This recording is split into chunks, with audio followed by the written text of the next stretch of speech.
Guys,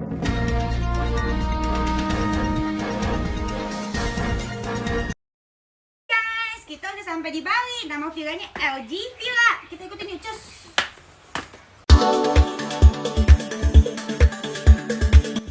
Dennis Karyasta memang kerap selalu memamerkan gaya hidupnya di media sosial. Seperti yang baru-baru ini dilakukan, Dennis pamer saat dirinya tengah melakukan liburan ke Pulau Dewata, Bali.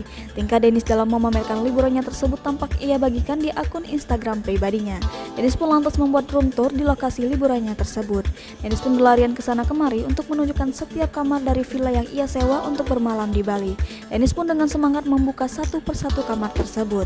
Namun saat berlarian menunjukkan kamar villa tersebut, netizen justru dibuat salah fokus dengan pakaian Dennis gunakan. Banyak netizen yang merasa gemas dengan baju yang digunakan oleh si pemilik toko bunga ini.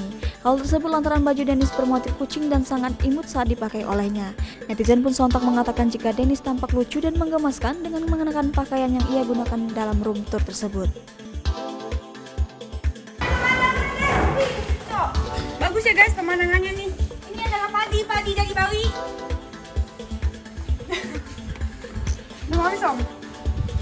Udah. Lupa guys, satu lagi guys. Kunci juga, tapi sama aja kamarnya. Ini totalnya villa ini namanya LG Villa. Lokasinya di Canggu. Terus udah gitu 4 kamar villa. Terus gitu kunci cok. Ini villa kesukaan aku